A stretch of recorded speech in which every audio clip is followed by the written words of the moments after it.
여러분, 우리는 작년부터 올해까지요. 거의 20주에 가까이 20주 동안 갈라디아서를 지금 계속해서 살펴보고 있는데요. 아마 이제 다음 주가 물론 설날 명절 주간이긴 하지만 다음 주도 갈라디아서를 살펴볼 예정입니다. 그리고 다음 주면은 갈라디아서는 끝이 납니다. 네, 드디어 다음 올해가 사실 오늘이 딱 19주 동안 살펴봤고요. 다음 주가 딱 20주거든요. 20번을 살펴봤고 다음 주면 끝이 납니다. 그리고 이제 갈라디아서가 끝이 난 이후에는 우리는 다시 성경의 인물 시리즈로 들어가서 성경의 인물 중에서 우리가 지금까지 창세기에서 아브라함 살펴봤고요. 야곱 이야기 살펴봤거든요.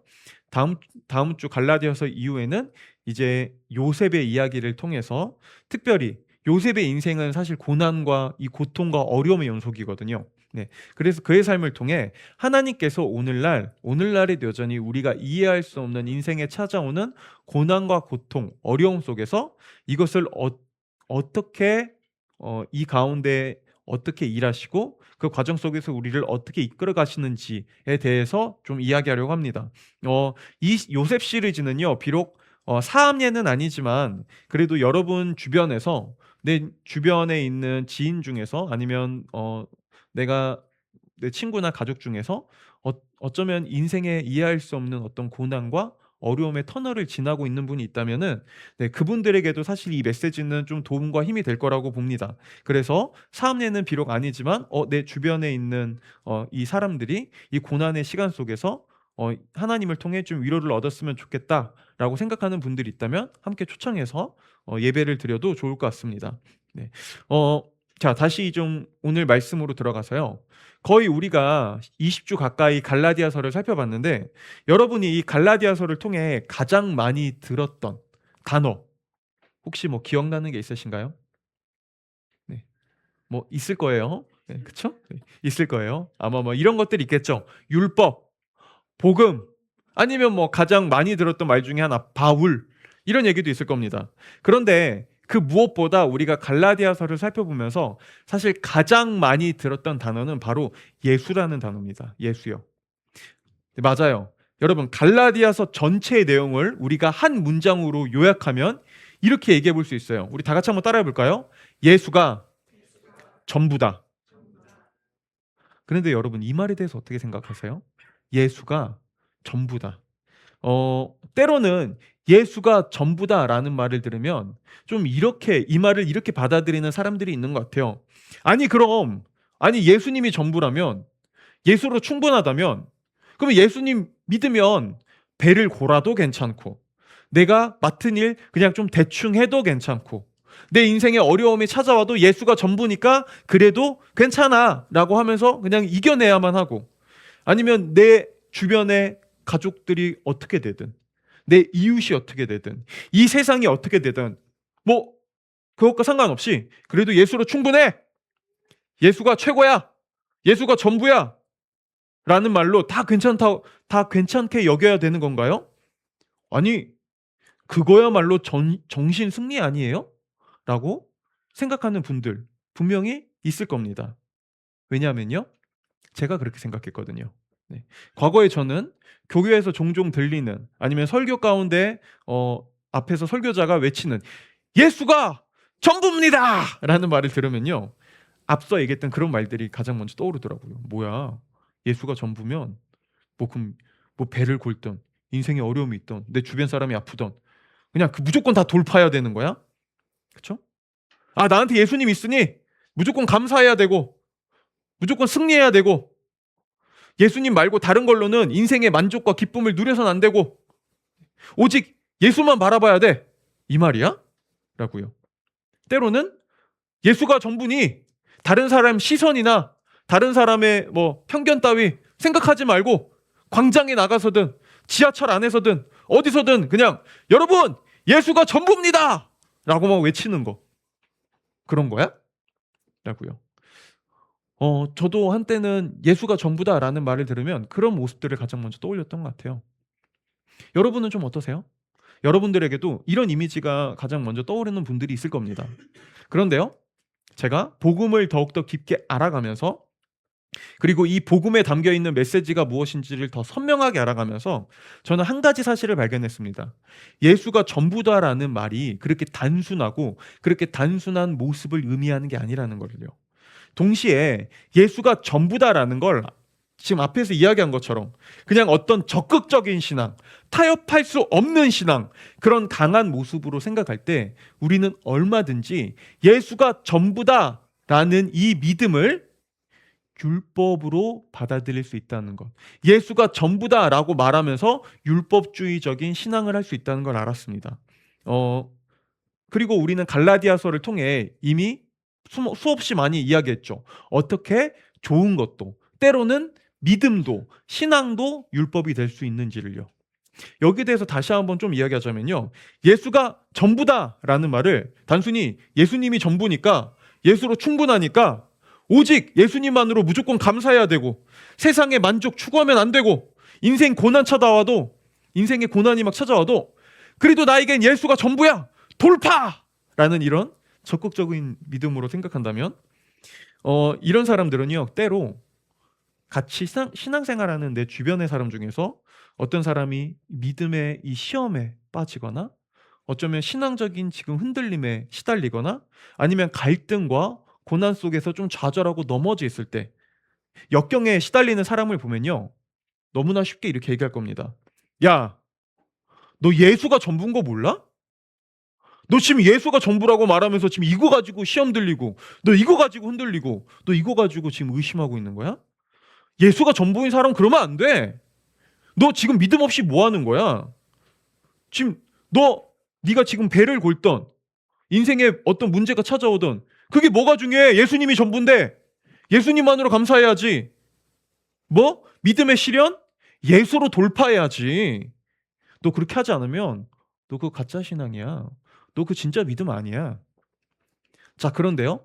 이렇게 말하는 사람은 예수가 전부야, 예수로 충분해 라는 그런 슬로건을 가지고 굉장히 적극적으로, 굉장히 열심히 신앙생활 하고 있는 것처럼 보일지 모르지만 속으로는 항상 이런 부담감, 그리고 이런 씨름을 하고 있을 겁니다. 예수가 전부야 라고 외치면서도 정작 자신은요, 아니 왜 나는 여전히 이거밖에 안 되지? 아니 왜 나는 여전히 예수가 전부다라고 말하면서 왜 여전히 내 안에서는 예수님만으로 감사하지 못한 부분이 있지? 왜 여전히 내 안에 이런 의심이 밀려오지? 아니 예수가 전부여야 되는데, 예수님만으로 이거 돌파해야 되는데 이거 왜 쉽게 안 되지? 그쵸? 왜요? 당연하죠. 우리 인생이, 그리고 우리 믿음이라는 게 예수가 전부야 라고 외치긴 할 수 있지만 그걸로 그렇게 쉽게 돌파할 수 있는 게 아니거든요. 연약한 인간이 그렇게 완전히 살 수 없거든요. 그렇죠? 이런 사람은요, 당연히 끊임없이 스스로에게도 다그치고 스스로에게도 엄청난 신앙적 자책을 할 겁니다. 그래서 오히려 신앙생활을 열심히 하면 할수록 신앙생활이 더 무겁고 더 버겁고 더 힘들어지겠죠. 그래서요, 때로는 교회를 안 다니는 사람들은 이렇게 열심히 신앙생활하는 사람을 보면서 오히려 이상하게 여기며 이렇게 말할 수도 있습니다. 왜 저 사람은 신앙심이 깊어질수록 더 행복하기보다 오히려 더 지치고 더 완고하고 오히려 더 힘들어 보이지? 저 사람은 신앙심이 깊어질수록 교회 열심히 다닐수록 더 불행해 보여. 왜요? 율법이니까요. 이 사람은 예수가 전부다라고 외치지만 그걸 가지고 복음이 아닌 율법으로 살아가고 있는 것이죠. 네. 이처럼요, 우리는 예수님이 전부입니다라고 외치면서도 율법에 빠져 살아갈 수 있습니다. 그리고 이게 갈라디아 교회에 일어난 일이었죠. 자, 그렇다면 도대체 복음은 뭘까요? 여러분, 복음은 도대체 무엇을 이야기하는 걸까요? 복음도 똑같이 이야기합니다. 예수님이 전부입니다라고요. 그런데 여기에 담겨 있는 의미는 완전히 다릅니다.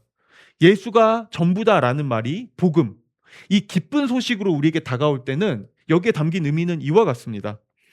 예수님이 당신의 모든 걸 이미 완전히 끝내고 이미 완전히 책임지셨습니다. 그러니 이제 당신은 나의 선함, 나의 노력, 나의 종교적 열심을 통해 나 자신을 증명하거나 나의 가치를 더 높이려 하거나 내 삶의 의미를 만들어내려 할 필요가 없습니다.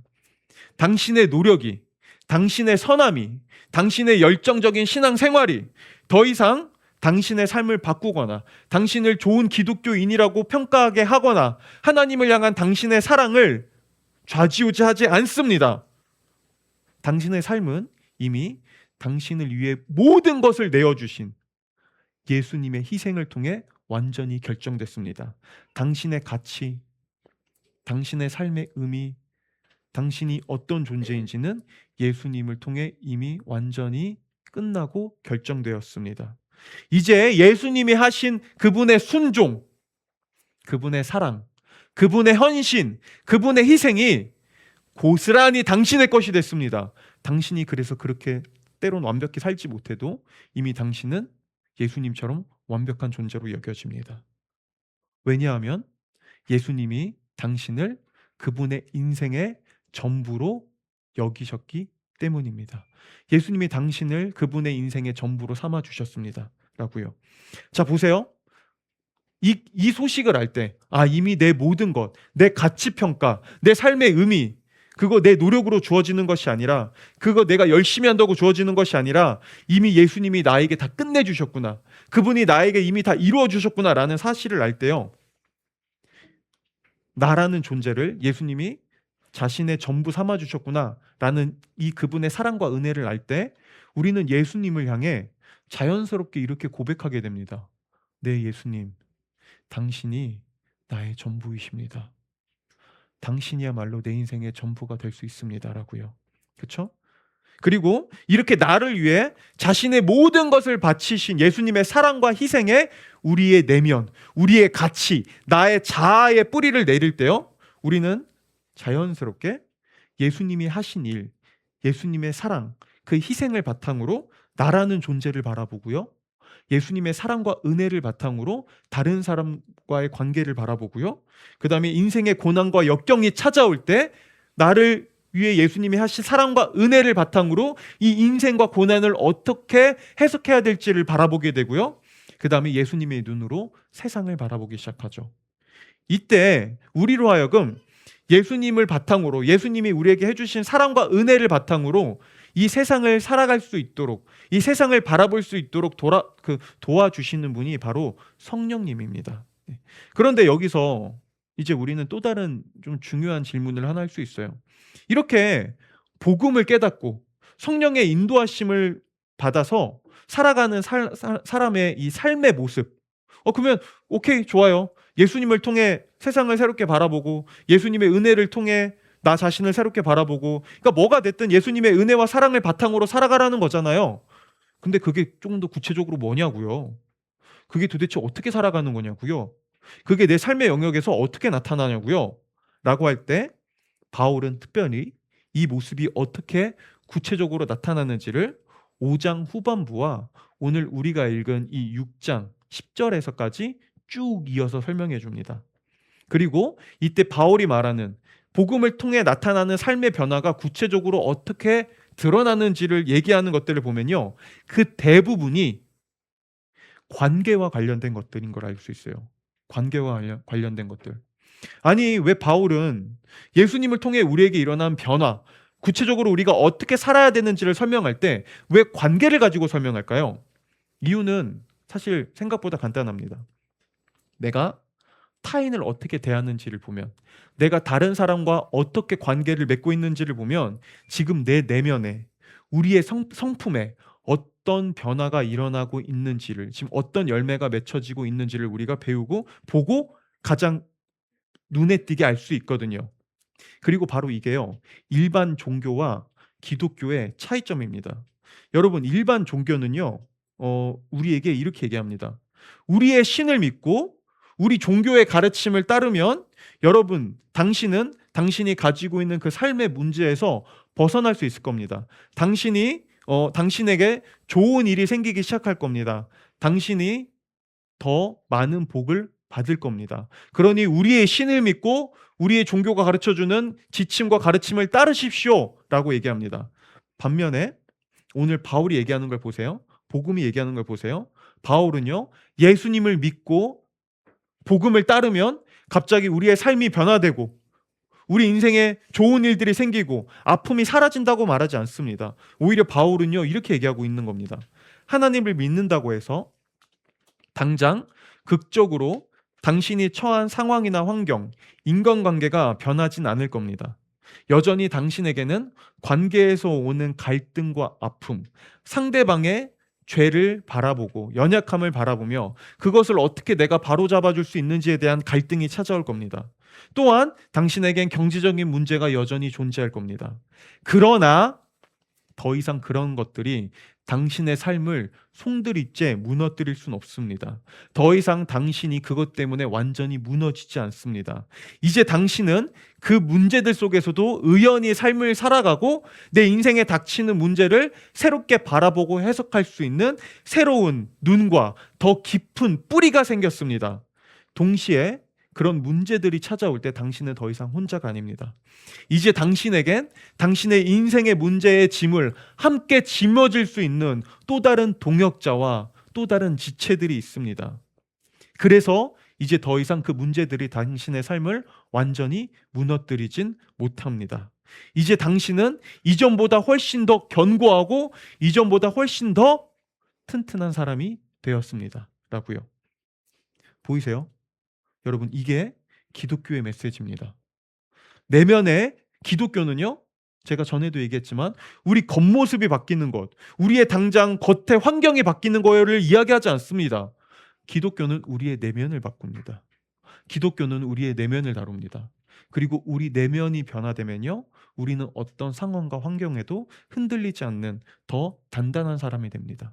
결국에 복음은 우리 내면의 뿌리가 더욱 깊고 단단해져서 그 단단한 뿌리와 내면의 근육으로 우리의 삶에 찾아올 수 있는 상황, 환경, 어려움, 갈등 속에서도 그것을 지혜롭게 대처하고 지혜롭게 극복하며 이겨나갈 수 있게 해준다는 거예요. 네. 바울은 이거를요, 특별히 5장 후반절에서 그리고 6장에서부터 관계에서 오는 갈등을 우리가 어떻게 다루는지를 통해 상대방의 연약함과 죄를 봤을 때 우리가 그것을 어떻게 고쳐주는지를 통해 때로는 우리가 다른 사람과 나의 삶에서 찾아오는 이 비교의식, 그 비교의식을 우리가 어떻게 다루는지를 통해 그리고 조금 더 오늘 이야기 속에서는 특별히 교회 공동체 안에서 우리가 어떻게 살아가는지를 통해 그 삶에 구체적으로 우리가 어떻게 어떤 삶의 모습으로 구체적으로 살아갈 수 있는지 어떤 모습으로 우리가 삶을 대해야 되는지에 대한 적용을 이야기하고 있었다고요. 네. 바로 이런 연장선에서 봐야 오늘 6절에서 우리가 바울이 갑자기 인간관계에 대해서 얘기하다가 삶의 이 적용에 대해서 얘기하다가 갑자기 말씀을 배우는 사람과 가르치는 사람 이 관계에 대해서 왜 갑자기 생뚱맞게 이야기하지? 라고 하는 것을 이해할 수 있어요. 왜냐하면 앞에서는 복음을 통해 우리가 다른 사람과 인간관계에서 어떤 방식으로 살아갈 수 있는지에 대해서 얘기했다면 이제 바울은 내면이 변화된 사람들이 하나님께서 우리에게 허락해 주신 또 다른 관계, 바로 교회 공동체 안에서 좀 더 구체적으로 어떤 모습으로 살아갈 수 있는지에 대해서 이야기하거든요. 그 중에서도 바울은요, 오늘 특별히 교회 지도자와 사역자와 성도와의 관계를 가지고 이야기합니다. 한마디로 지금 바울은요, 교회 지도자와 성도들과의 관계를 대표적인 예로 들면서 그걸 넘어서서 우리가 교회 안에서 어떤 방식으로 이제 구체적으로 새로운 삶을 살아갈 수 있는지에 대해서도 얘기하고 있었다고요. 그래서 오늘 바울은 이걸 가지고 이렇게 얘기합니다. 갈라디아서 6장 6절이요. 우리가 한번 읽어볼게요. 6장 6절 한번 읽어보겠습니다. 시작.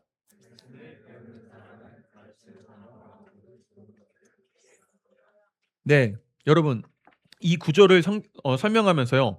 모든 좋은 것을 함께 나누어야 합니다라고 할 때 이걸 가지고 거의 대다수의 학자들, 압도적인 학자들은요. 이게 교회 지도자를 향한 재정 지원을 의미한다고 얘기합니다. 근데 여기엔 이유가 있습니다. 어, 여기서 교회를 좀 다녀보시거나 이제 좀 성경을 조금이라도 아시는 분들은 바울이라는 사람이 이 선교 여행을 다니면서 수많은 지역에 교회를 세운 엄청난 교회 개척자라는 걸 알 거예요. 그런데 바울은요, 항상 어느 한 지역에 가서 교회를 세우고 나면은 거기서 이제 한 교회 목회자로 평생 목회하지 않았습니다. 왜냐하면 그의 목적은 선교 사역에 있었거든요. 그래서 바울은요, 항상 교회를 세우고 그 다음에 자신은 또 다른 지역으로 선교를 떠나면서 자신의 후임자를 항상 세워놓습니다. 그리고 이때 바울은 자신의 후임자를 세우면서 몇 가지 원칙을 두는데요. 그 중에 하나가 바로 재정 원칙이었어요. 그러니까 자신과는 다르게 자신의 후임자는 한 교회를 맡아서 평생 섬겨야 되잖아요. 그때 교회의 다른 지체들이 그 교회의 후임자, 사역자, 교회 지도자를 먹여 살리고 그를 생활을 책임질 수 있는 교회 재정을 책임질 수 있도록 하는 원칙을 세웠던 것이죠. 네. 반면에 바울 자신은요, 교회에서 그 수많은 교회를 세우면서도 교회에서 따로 사례비를 받거나 재정 지원을 받지 않았습니다. 근데 여기에는 사실 특별한 바울만의 사정이 있었어요. 왜냐하면 바울은 그 당시에 수많은 사람들에게 바울이 받았던 오해와 공격 중에 하나는요, 바로 이런 거였습니다. 야, 바울은 예수님한테 직접 배운 12 제자가 아니잖아. 바울 자기가 사도라고 하고 다닌다며? 자기가 예수님의 제자라고 하고 다닌다며? 무슨? 아니, 바울 예수님한테 직접 배운 적도 없고 심지어 교회를 핍박했던 인간인데 그런 인간이 무슨 사도야? 그런 인간이 무슨 선교를 해? 그런 인간이 무슨 예수님의 제자라고 얘기하고 다니는 거야? 그거 가짜야. 혹시 바울 그러고 다니는 거 자기 유익을 위해서 예수 팔아서 돈 벌려고 자기 잘 먹고 잘 살려고 그러는 거 아니야? 라는 그런 공격을 바울은 끊임없이 받았습니다. 그래서 바울은 그 오해에서 벗어나기 위해서 거기서 자기를 변호하기 위해서 의도적으로 교회에서 재정 지원을 받지 않습니다. 대신 그는 자기가 가지고 있었던 기술, 그는 텐트 메이킹이라는 기술을 가지고 있었거든요. 그걸 가지고 이중직으로 목회를 해요. 네. 하지만 바울은 그거는 자신이 가지고 있는 특별한 상황과 환경 때문이라는 걸 알았고요. 그게 일반적으로 다른 목회자에게도 자신의 후임자들에게도 적용되면 안 된다는 걸 알았어요. 그래서 바울은 자신의 후임자들에게는 자신과 다른 재정 지원을 꼭 할 것을 교회들에게 요구합니다. 그걸 잘 보여주는 게 디모데전서 5장 17절이거든요. 5장 17절, 18절 우리가 한번 읽어볼게요. 다 같이 한번 읽어보겠습니다. 시작.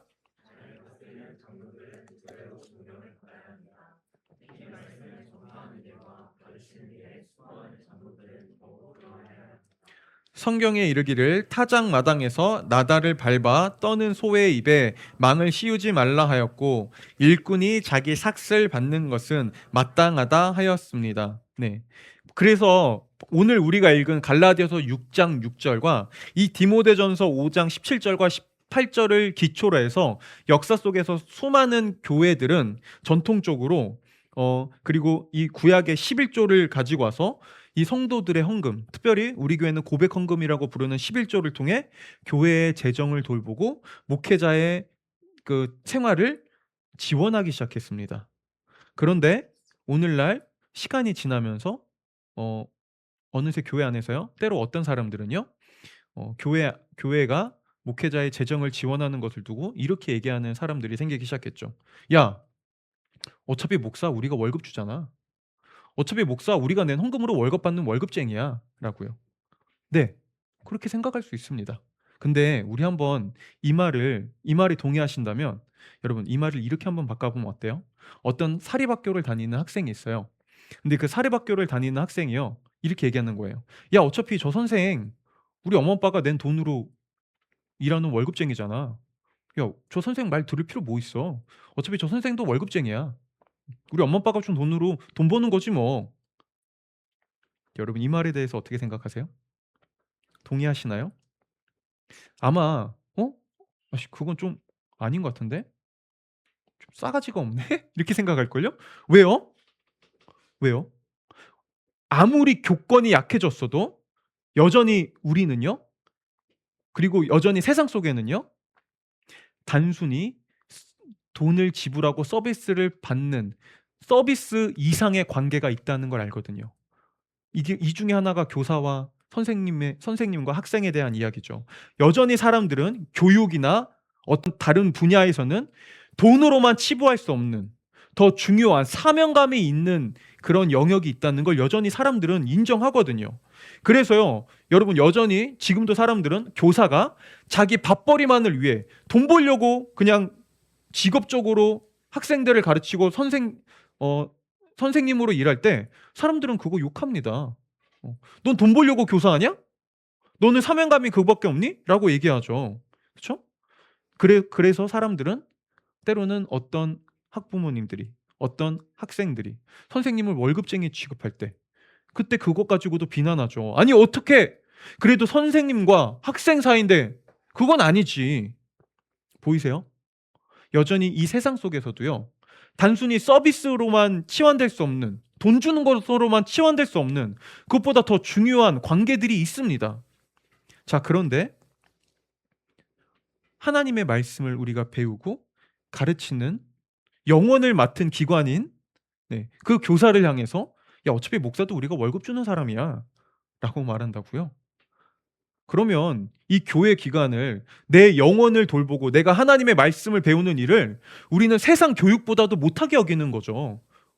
그러지 않나요? 그러니까 그렇게 쉽게 얘기하는 거 아닌가요? 네. 만약 그 말이 사실이라면 여러분 우리는 이것도 받아들일 수 있어야 됩니다. 목회자가 월급 받는 만큼 일할 때 여러분 뭐라고 해서는 안 되죠. 제가 좀 일하다가 나 오늘 여기까지예요. 자, 여러분 전 퇴근하겠습니다. 목사님 어디 가세요? 제 월급은 여기까지거든요. 전 여기서 더 일할 필요가 없어요. 안녕. 그러면 그치. 어차피 저 사람 우리가 월급 주는 사람이니까 뭐 저래야지. 그럼 이건 받아들이시겠냐고요. 아니잖아요. 그렇죠? 왜 그렇죠?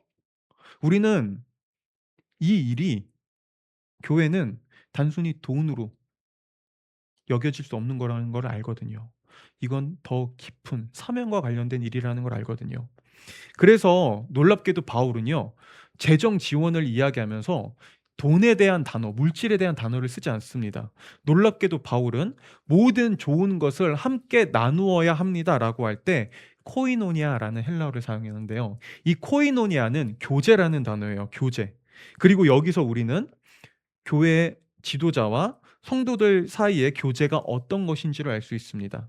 교회 지도자는 하나님의 말씀을 가르치고 영혼을 맡은 자로서 하나님의 바른 말씀을 설교하고 성도들에게 영혼을 성장할 수 있도록 하나님 안에서 성장할 수 있도록 성도들의 영혼을 여러분들의 영혼을 맡아 가르치고요. 그 다음에 성도들은 사역자가 자신들에게 더 바른 말씀 그리고 내 영혼을 돌보는 일에 더 집중할 수 있도록 재정적으로 그리고 다른 교회의 제반적인 것들을 헌신하며 지원하는 것이죠. 그렇게 서로가 상호 교제하면서 서로의 필요를 채울 때 교회엔 참된 교제가 이루어진다고 바울은 얘기하고 있는 거예요.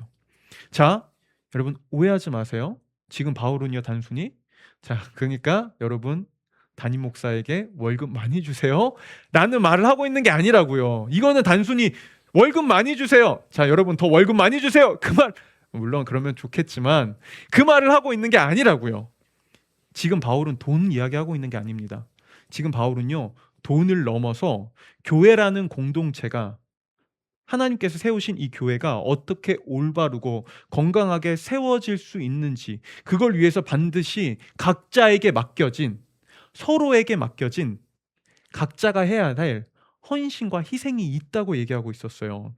한마디로 교회 공동체가 만약 교회 지도자 한 사람 아니면 교회의 어떤 특정한 리더 몇 사람만 희생하고 헌신하고 다른 사람은 그것을 그냥 아무렇지도 않게 받는 것. 뭐 어차피 저 사람은 교회 리더니까 저 사람은 교회 오래 다녔으니까 아니 저 사람은 교회 목사니까 저렇게 헌신하는 게 당연하지. 뭐 내가 굳이 그렇게까지 나는 뭐 괜찮아 라고 생각한다면 아니 그렇게 교회 다닐 수는 있어요. 근데 오늘 바울은 얘기합니다. 그게 교제는 아니라고요. 그걸 교제라고 얘기하진 않습니다. 네. 그건 그냥 서비스죠. 그렇죠? 물론 이 자리에 있는 분들 중에서 각자 상황과 여건은 조금씩 다를 거예요. 어떤 사람은 아예 재정적으로 수입이 없거나 아니면은 재정적으로 오히려 도움이 더 필요한 분들도 있겠죠. 자, 그런 분들 재정 헌신 못 합니다. 저는 그런 분들도 여러분 그러니까 빚내서 목사 월급 더 주세요. 그 말하고 있는 거 아니라고요. 네. 그런데 여러분 생각해 보자고요.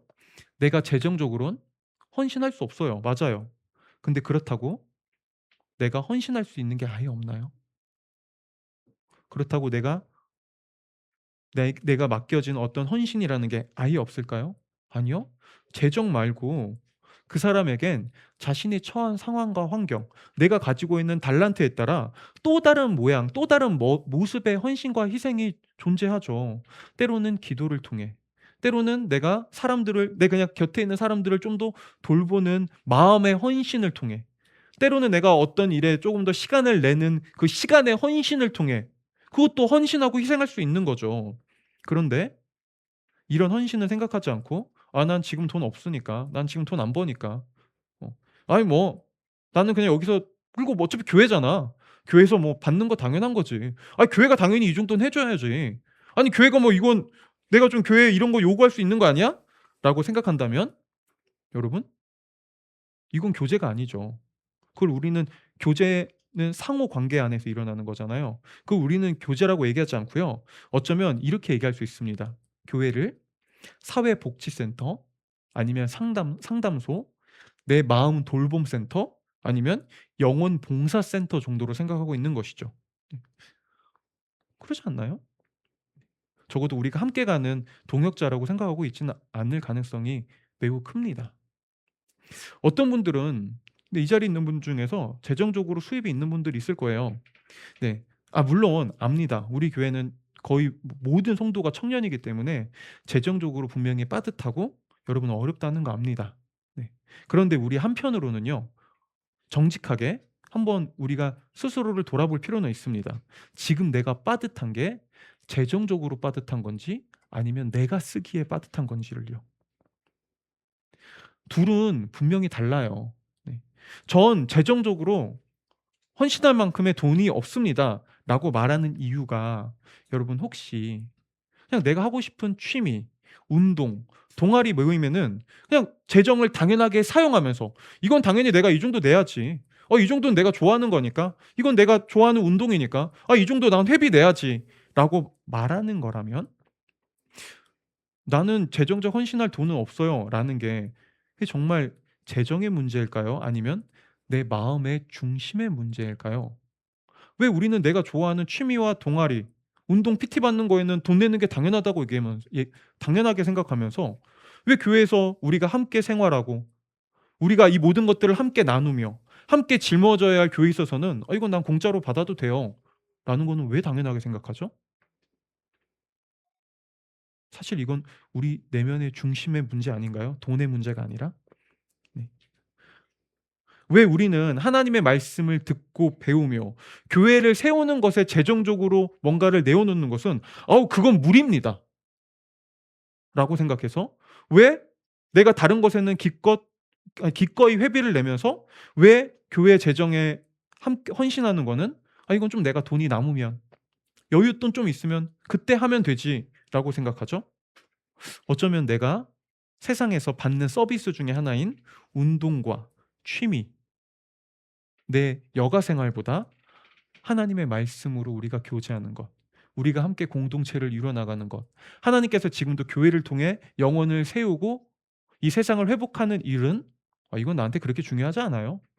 이건 뭐 나한테 그냥 취미보다 못합니다.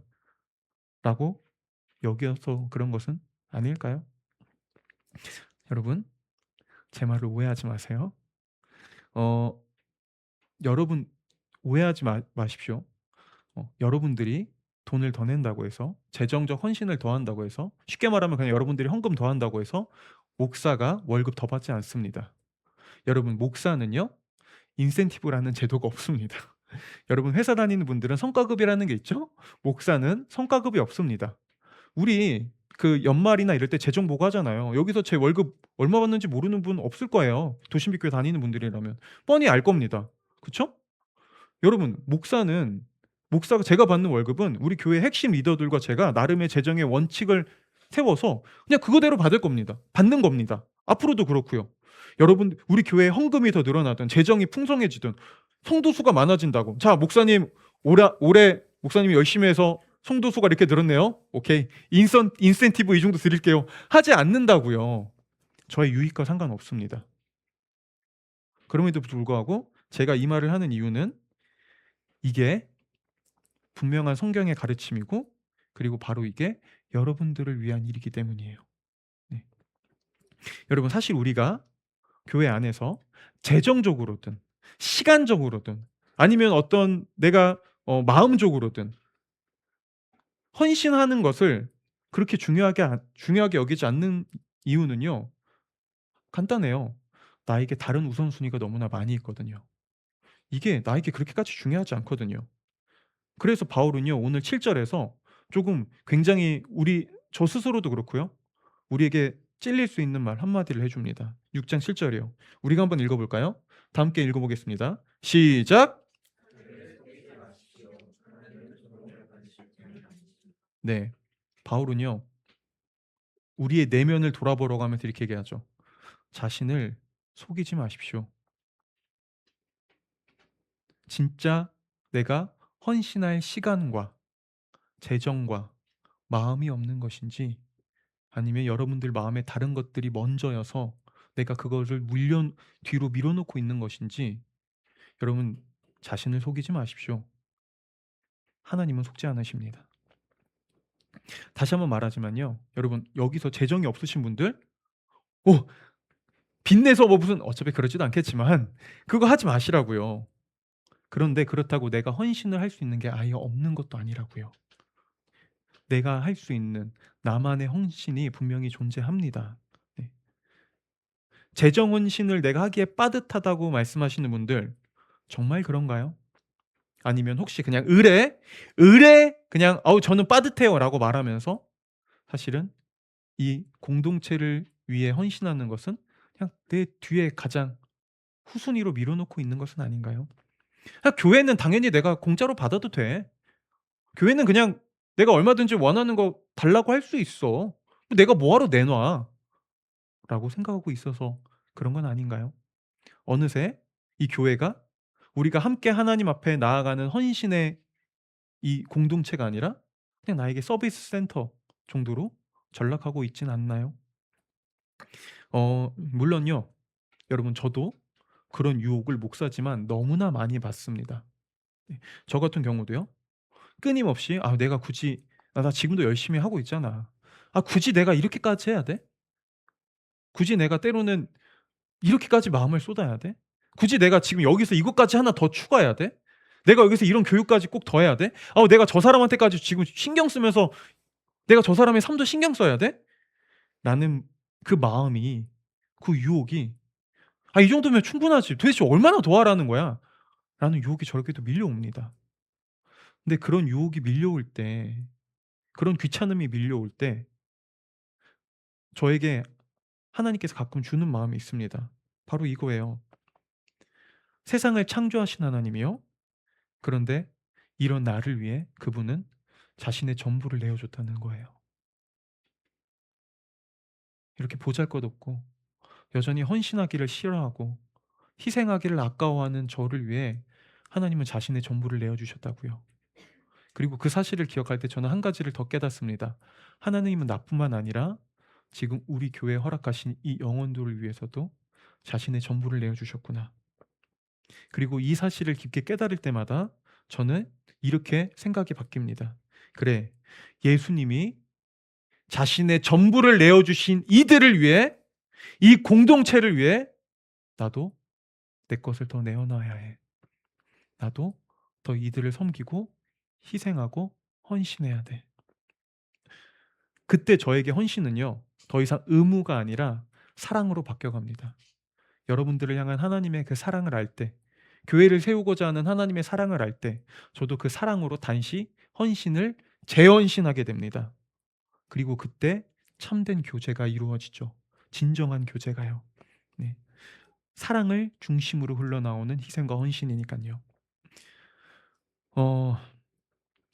이처럼 여러분 오늘 우리가 읽은 6절, 7절은요, 단순히 이 돈에 대한 이야기가 아닙니다. 이건 우리의 헌신이 어디에 있는지, 우리의 마음의 중심이 어디를 향해 있는지에 대한 우리 중심에 대한 이야기라는 것을 알 수 있어요. 결국 그게 사역자든 성도든 그 문제가 재정이든 시간이든 하나님이 영혼을 맡기고 이 세상을 회복하는 일을 하는 하나님께 맡겨진 사명을 감당하는 이 교회를 위해 공동체를 위해 헌신하는 것을 별로 중요하게 생각하지 않고 교회의 짐을 함께 짊어지려고 하지 않으면 우리 교회 안에서 서로 나이세 보일 수 있습니다. 재밌게 놀고 재밌게 우리끼리 식사도 하고 막 공동체 활동도 하고 동아리 활동도 하고 그럴 수 있어요. 근데 그건 참된 교제는 아닙니다. 그건 뭐냐면요.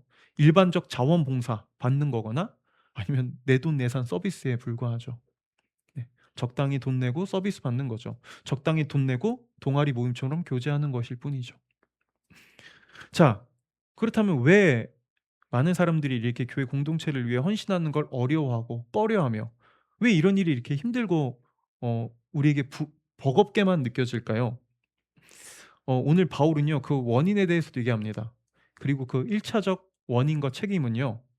저에게 있습니다. 바로 목회자에게요. 바울이 오늘 6 절에서 말씀을 가르치다라고 할 때 이 가르치다라는 헬라어는 교리문답을 뜻해요. 근데 오늘날 사람들은 특별히 여기서 좀 장로교를 다녔던 분들, 보수적인 교회를 다녔던 분들은 교리문답이라고 하면은 자꾸 어떤 딱딱한 교리를 생각합니다. 그래서 장로교 교리, 칼빈주의 교리, 뭐 감리교 다녔던 분들은 웨슬리 교리, 저기 통합교단을 다녔던 분들은 뭐 신전통주의, 바르트 교리 이런 걸 생각하는데 바울 당시에는요. 칼빈주의가 없었고요. 웨슬리주의가 없었고요. 바르트주의라는 건 존재하지 않았습니다. 그럼 도대체 바울이 가르쳤던 교리는 뭘까요? 바로 이거죠. 바울은요. 복음을 전해서 그 사람들이 회심하고 났을 때 거기서 끝나는 것이 아니라 이제 당신이 그리스도를 하나님을 주로 받아들인 회심한 그리스도인으로서 이제 내가 하나님 안에서 하나님의 자녀로 어떻게 살아가야 되는지 좀 더 구체적인 삶의 영역에서 내가 나라는 존재를 어떻게 바라보고 이제 내 인생에서 하나님께서 허락하신 우리 삶의 현장을 내가 어떻게 바라보고 내 인생에서 하나님께서 허락하여 주신 재정과 시간과 헌신을 어떻게 분배하면서 사용하고 교회 안에서는 우리가 어떤 존재로 살아가는 것이고 이 교회 공동체란 무엇이고 이 그리스도인의 삶의 전반적인 것들을 가르치고 익히게 하는 것 이게 바울이 가르쳤던 교리문답이라고요. 네. 왜냐하면 예수님을 믿고 우리가 하나님을 내 인생의 주로 받아들이고 회심한 이후에 그리스도인이 됐지만 여전히 우리는 깨진 세상에 살아가면서 그리스도인으로서 내가 이 세상을 어떻게 살아가야지? 이 세상에 일어나는 이 문제 어떻게 바라봐야 되지? 아니 하나님을 믿는데 여전히 나로서 살아간다는 건 뭔지 너무 어려워. 이건 도대체 내가 하나님 안에서 나를 어떻게 발견할 수 있지? 하나님을 믿는 자들로서 다른 사람과 이 관계를 맺을 때 그 갈등과 어려움, 때로는 비교의식 이걸 내가 어떻게 극복할 수 있지? 세상 속에서 하나님이 나에게 맡겨주신 일을 하면서 산다는 건 무엇이지? 이거 씨름과 고민이 그때부터 오히려 찾아오거든요. 그거를 배우고 알아가고 거기에 대해서 익히는 것. 그게 교리문답이었다고요. 그리고 이렇게 교회 사역자를 통해 말씀과 복음을 통해 살아가는 법을 배우고 익히고 내가 익히고 배운 삶을 1차적으로 교회 공동체 안에서 그걸 실천하고 그걸 연습해 나갈 때 그리고 내가 이것을 더 잘 배우고 익힐 수 있도록 영혼을 맡은 사역자인 교회와 교회 지도자와 그다음에 교회 일들을 이게 너무 중요해. 나도 이 교회 안에서 함께 배워야 돼. 근데 그러기 위해서는 더 이 일에 집중할 수 있도록 나도 함께 헌신해 줘야 돼라고 교회의 전반적인 일들과 사역과 재정을 함께 짐을 졌을 때 그때 성경이 말하는 참된 교제가 이루어졌고요. 이게 교회를 세워가는 기둥이었습니다. 결국엔 우리에겐 이 가르침이 필요합니다. 내가 그리스도인으로서 어떻게 살아야 되는가? 때로는 왜 이렇게까지 살아가야 되는가? 이 삶의 방식은 무엇인가? 우리가 알아야 되는 것이죠. 모르면 못 살죠. 네. 그리고 저는요. 오늘 이번 한 주 동안 이 설교 준비를 하면서요. 제가 작년부터 그리고 좀 올해 초부터 계속해서 이 도신빛교회 목회자로서 가지고 있었던 좀 더 깊은 고민과 방향성에 대해서 좀 어느 정도 길을 그리고 답을 찾을 수 있었습니다. 네. 어 어떻게 하면 이 도심빛 교회가 좀 더 성경의 기초 아래 조금 더 우리가 건강하게 잘 세워갈 수 있을까? 어떻게 하면 조금 더 영혼을 잘 돌보는 교회가 될 수 있을까를 두고 저는 계속해서 좀 고민해 왔는데요. 여러분들도 알다시피 도심빛교회 안에서는 지금까지 2 년이 좀 넘는 시간 동안 회심이라는 열매는 굉장히 많이 맺혀졌습니다. 사실 우리 교회 안에서요. 많은 사람들이 하나님에 대해서 오해하고 있고 하나님을 믿지 않고 하나님 신앙 가지고 갈등하고 씨름하다가 하나님을 믿고 회심을 경험했죠. 그런데 여러분 우리 교회가 회심을 중요하게 여기는 이유는 회심 자체가 목적이 아닙니다. 여러분 회심 자체가 목적이 될 수는 없어요. 오히려 우리가 회심을 꿈꾸는 이유는요.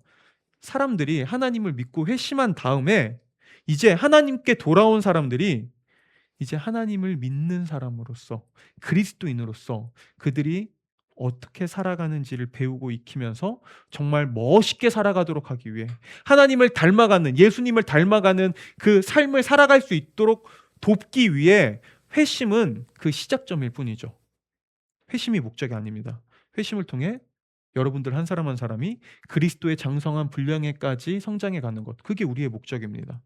네. 그리고 이를 위해서는요. 반드시 공동체가 있어야 됩니다. 공동체가 없이 사람들은 혼자 성장 못 합니다. 그리고 바로 이게 우리가 진실한 공동체를 꿈꾸는 이유기도 하죠. 그런데요. 저는 최근에 한 가지 사실을 깨달았어요. 정작 말은 그렇게 하고 끊임없이 진실한 공동체에 대해서 얘기하고 또 우리가 예배하기 전에 예배 시간에 이 진실한 공동체를 두고 기도했지만 정작 우리 교회 새가족 교육 외에 새가족 교육 그다음에 여러분들이 더 성장하고 그리스도인으로 자라갈 수 있도록 구체적으로 도울 수 있는 이 가르침이 부재했다는 것을요. 제가 그것을 놓치고 있다는 사실을 알았습니다. 네.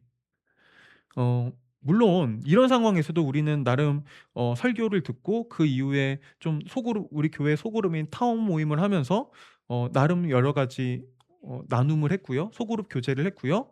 그다음에 또 최근에 뭐 동아리 팀도 생기고 또 책 모임도 생기면서 나름 여러 가지 활동을 하고 있었습니다. 하지만 정작 그런 모임과 재밌는 교제들, 식사 교제들은 있었지만 어느새 바울이 얘기했던 이 참된 교제 이거는 조금씩 약해지고 있다는 것을 저는 사실 보고 있었고요. 사실 그것을 계속해서 고민하고 있었어요. 네. 그리고 지금 이대로 가면 우리 교회 안에서 회심하는 사람들은 계속해서 일어날 수는 있지만 오히려 회심하는 사람들이 일어나고 교회에 사람이 많아질수록 더 참된 교회는 어려워지고 참된 교제는 점점 더 어려워지고 참된 교회를 찾아보기 힘들 수 있겠다라는 생각을 하게 됐습니다. 네. 그래서 저는 이걸 가지고 좀 하나님께 계속해서 기도하며 지혜를 구했고요. 그러다 이 설교를 준비하면서 우리에게 무엇이 필요하고 지금 우리가 무엇을 해야 될 때인지를 알았죠. 예. 그래서 원래대로라면 우리는 3월 달에 이 지금 우리가 모이고 있는 타운 모임, 소그룹 모임을요. 원래 개편하려고 했어요. 그러니까 일반적 개편처럼 좀 서로 또 새로운 타운으로 좀 섞는 거죠. 그런데 이제 이걸 전면 수정할 예정입니다. 그래서 아직 정확한 때는 나오지 않았지만 그렇게 늦어지진 않을 거예요. 뭐 빠르면 이제 3월, 좀 늦어져도 4월 초 안에는요. 새로운 방식으로 좀 모임을 진행하려고 하는데요. 일단 그 시기 동안 타운 모임은 중단됩니다. 네, 타운이 사라지는 건 아니에요. 타운 모임은 중단됩니다. 그리고 이제 우리는 타운 모임 시간에 원래 기존에 우리가 예배 후에 가졌던 타운 모임 시간에요. 도심빛 성도 기초 양육이라는 것을 할 겁니다. 그래서 내가 이제 그리스도인이 된 회심한 그리스도인으로서 내가 도대체 그리스도인으로 좀 더 구체적으로 삶의 영역에서 살아간다는 것은 무엇인가? 때로는 그리스도인으로 내가 공동체를 이루어간다는 것은 무엇인가? 그리스도인으로서 내가 때로는 헌신 속에서 나는 어떤 일들을 감당해야만 하는가? 또 우리 도시빛 교회가 꿈꾸는 이 목적은 무엇이고 우리는 왜 이것을 꿈꾸며 우리는 어떤 방향성을 향해 가고 있는가에 이 도심빛 성도 양육을 도심빛 교회 가족이 된 분들은 다 같이 들을 겁니다. 물론 여기서도 저는 원하지 않습니다라고 말씀하시면요. 네, 듣지 않아도 괜찮습니다. 네. 그건 우리가 새가족 교육을 자발적 선택으로 하듯이 이 도심빛 성도 양육도 자발적 선택에 불과합니다. 그런데 이제 그 이후에 이 양육이 끝난 다음에 다시 타운 모임을 가질 거거든요. 다시 이제 그때 개편해서 타운 모임을 가질 거예요. 이 타운 모임에는 도심빛 성도 양육을 이 과정을 마친 사람만 할 수 있습니다. 자, 여러분 이거는요. 여러분들에게 어떤 차별을 두거나 차등을 두기 위해서가 아닙니다. 왜냐하면 앞서 말했듯 우리는 진실한 공동체를 꿈꿉니다. 우리는 공동체가 된다는 것을 더 중요하게 여기고요. 여기에 대한 책임감을 모두가 더 가지기를 원합니다. 근데 내가 여기에 대한 왜 우리가 어떤 공동체를 꿈꾸고 우리가 어떤 공동체를 이루어 나가기를 원하며 이 공동체를 통해 어떤 헌신이 필요한지를 내가 알지 못한 채 그냥 소그룹 모임에 들어가서 계속해서 어떤 진실한 공동체라는 이야기만 듣다 보면은 여러분들에겐 이게 굉장히 큰 부담으로 다가오기 시작할 겁니다. 뭐야? 난 이 정도는 원한 게 아닌데? 난 이 정도는 바란 건 아닌데? 난 그냥 적당히 그냥 예배 드리면서 그냥 지금처럼 신앙생활 하는 것도 좋은데? 그러실 수 있어요. 그러면 그렇게 여러분들이 좀 더 마음이 생길 때까지, 내가 이 공동체를 향한 마음이 생길 때까지 여러분들 너무 부담 없이 그냥 지금처럼 예배 드리고, 그리고 하나님 안에서 말씀 가운데 은혜 받고 그다음에 돌아가셔도 괜찮습니다. 전혀 문제되지 않습니다. 그리고 얼마든지 교회 안에서 우리가 행하는 교회 행사들, 봉사들, 수련회들 이런 거 다 참여할 수 있습니다. 당연하죠. 도심빛교회 가족이니까요. 하지만 조금 더 깊은 교제, 조금 더 깊은 내가 공동체 안에서 이제 함께 이 교회를 세워나가는, 더 하나님의 이 몸된 교회를 함께 나가는 것에 제가 조금 더 그곳에 나도 힘을 싣고 이제 그것을 이제 그리스도인으로서 공동체로 살아간다는 것이 무엇인지 나는 이제 좀 더 배우고 알고 싶습니다. 그 일에 함께하고 싶습니다.라고 하는 분들은요. 이 양육을 듣고 그다음에 이 타원 일원으로서, 더 깊은 일원으로서 함께 가는 거죠. 어 이거는 오히려 여러분들을 위한 일입니다. 왜냐하면 이걸 알지 못하고 계속해서 진실한 공동체를 제가 이야기하고 계속해서 그걸 끊임없이 여러분들에게 어찌 보면 강요한다면 그건 여러분들에게 무거운 짐이 될 수 있거든요. 그래서 여러분들이 지금 하나님께서 나에게 주신 내 마음, 내 신앙의 지금 상태, 네, 거기에 따라서 결정하시면 됩니다. 네.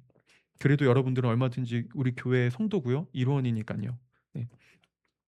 어 어떤 사람은 오늘 이야기를 듣고요. 이렇게 생각하는 분들도 있을 수 있습니다. 아니, 교회는 참 이래서 이상하다니까? 아니, 세상에서도 어차피 좋은 일 할 수 있는 좋은 일 많잖아. 세상에서도 내가 얼마든지 자원봉사하고 때로는 세상에 다른 건강한 단체에 기부도 할 수 있는데 왜 꼭 교회는 교회에 헌신하고 교회에 시간 쓰고 교회에 희생하라고 하는 거야? 이거 결국엔 교회 키우려고 가스라이팅 하는 거 아니야? 라고 생각할 수도 있습니다. 네. 근데 여러분, 세상에서도요. 봉사 많이 하세요.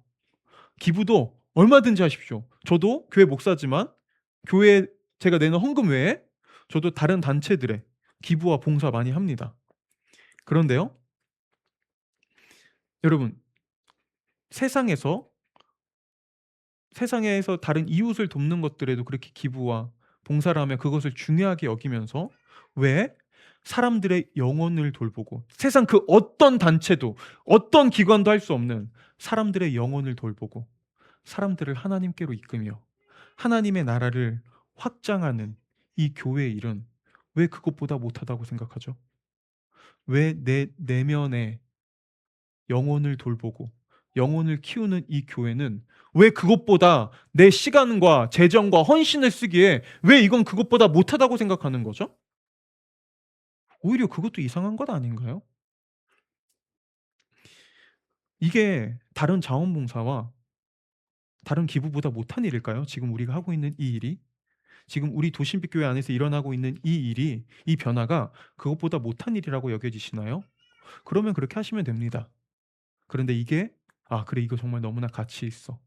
내가 이곳을 통해 경험하고 보았던 일들, 이것을 통해 우리가 지켜보고 있는 일들, '그래 이거 너무나 소중한 일이야.'라는 걸 여러분들 아신다면, 그걸 고백하신다면 여러분에게도 이 공동체에 여러분의 헌신이 우리에게도 필요합니다.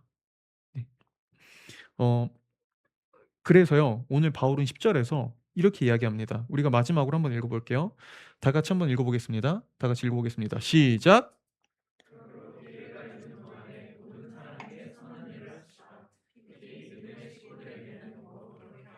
네. 바울도 제가 얘기했던 걸 똑같이 얘기하죠.